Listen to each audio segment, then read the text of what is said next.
สบายดีทุกท่านที่ฮักแพงทั้งหลายมื้อนี้จะมาเว้าถึงเนาะมีน้องผู้หนึ่งเราไปอยู่เมืองไทยนี่เนาะว่าเราว่าประเทศลาวนี่มีดีหยังแด่นั่นเด้ลาวแบบบุลลีใส่ประเทศตัวเองเนาะอันนี้นะว่ามีแต่ว่าสิเจาะลึกนำกันอันนี้นะว่าเราไปอยู่เมืองไทยแล้วมันนี่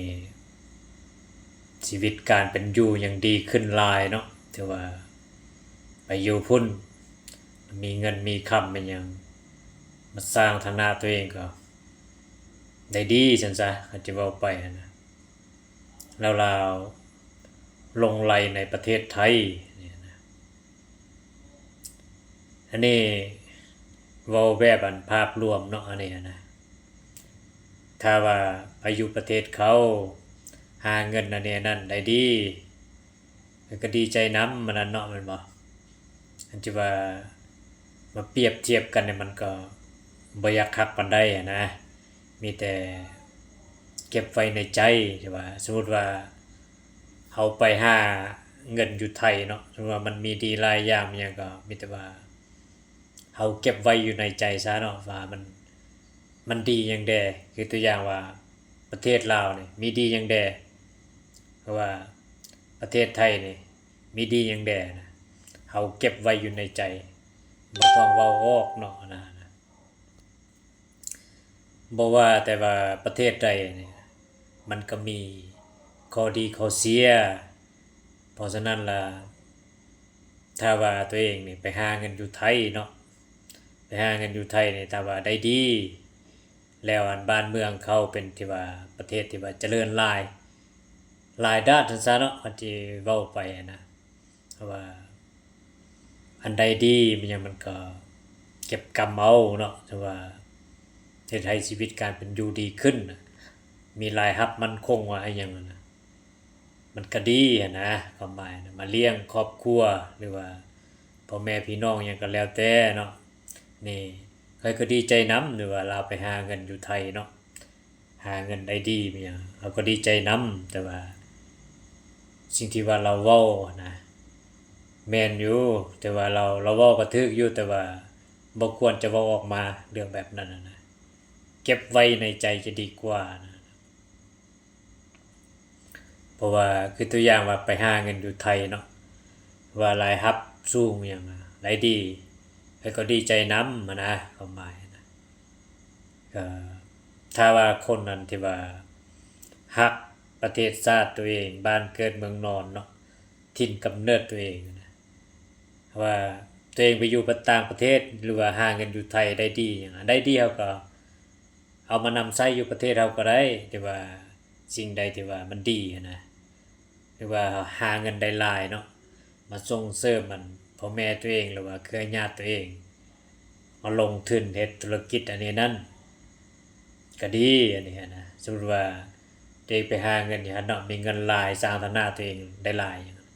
หรือว่ามาลงทุนในลาวเนาะถือว่าสนับสนุนคนลาว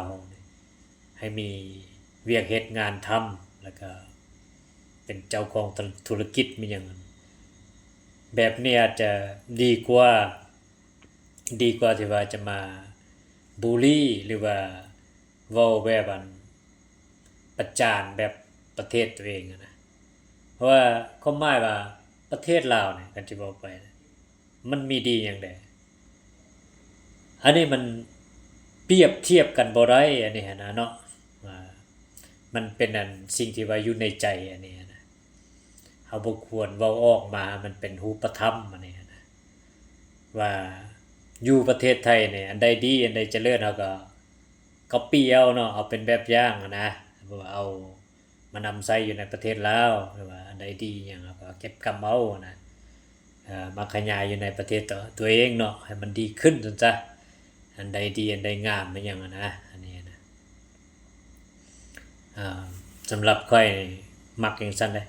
คือว่าเฮาไปอยู่ต่างประเทศหรือว่าไปหาเงินอยู่ไทยเนาะได้ดีหยังนี่ถ้าว่ามันดีเราก็ดีใจเนาะที่ว่าหาเงินแล้วมา คำจุนเครือญาติตัวเองเด้มันก็ดีหลายอย่างมาลงทุนอันนี้นั่นสร้างคนลาวยังให้มีธุรกิจอันนี้นั่นมันอาจจะดีกว่าใครก็จะว่ามาเว้าให้ประเทศตัวเองอย่างซั่นเนาะเพราะว่าคันจะเปรียบเทียบกันก็มันเปรียบเทียบบ่ได้อันนี้มันเป็นสิทธิระหว่างประเทศอันนี้นะมันเป็นสิ่งที่ว่ายิ่งใหญ่บ่ว่าประเทศใดในโลกนี่นะมันก็ประเทศลาวเนี่ยมันก็มีดีหรือว่ามี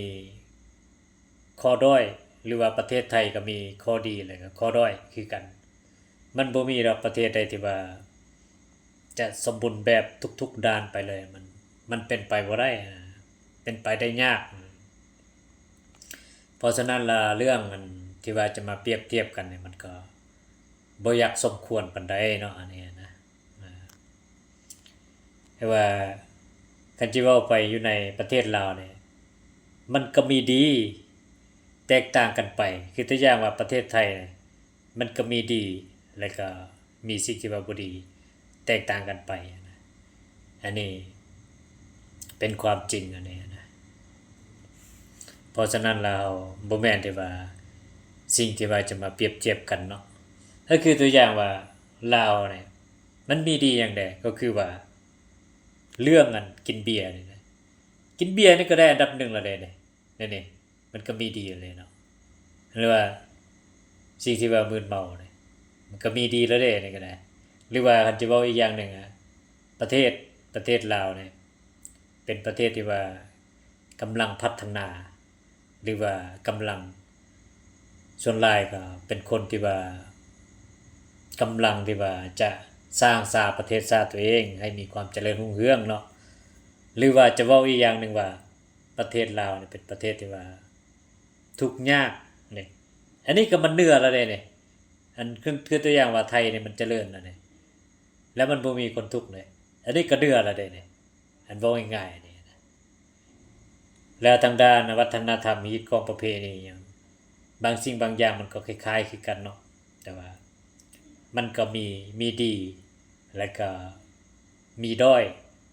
คือกันนั่นแหละมันแตกต่างกันไปบางสิ่งบางอย่างมันบ่แม่นว่าจะดีรอบด้านแล้วก็จะด้อยรอบด้านมันเป็นไปบ่ได้นะ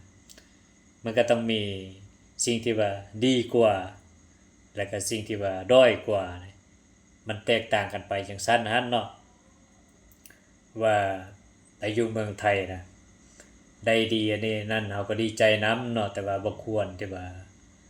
จะเว้าให้ประเทศตัวเองจังซั่นนะมันก็บ่อยากคักปานใดนะประมาณนะมันบ่แม่นว่าสิ่งที่ว่าเปรียบเทียบเนาะอันนี้เว้าให้ทุกคนนั้นคิดอันนี้นะก็บ่ได้มีเจตนาหยังดอกอันนี้นะแต่ว่ามา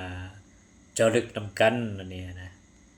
อันใดดีเขาก็เอาเป็นแบบอย่างเนาะอันใดบ่ดีเขาก็ปรับปรุงแก้ไขนะประมาณนะคือตัวอย่างว่าเฮาเนี่ยไปอยู่เมืองไทยอันใดเจริญเนี่ยเฮาก็เอามาเป็นแบบอย่างมาสร้างพัฒนาประเทศเฮาแนวใดมันสิเจริญรุ่งเรืองอีกนะมีแต่จังซั่นแหละเว้าให้คิดเด้อตัวนี้นะ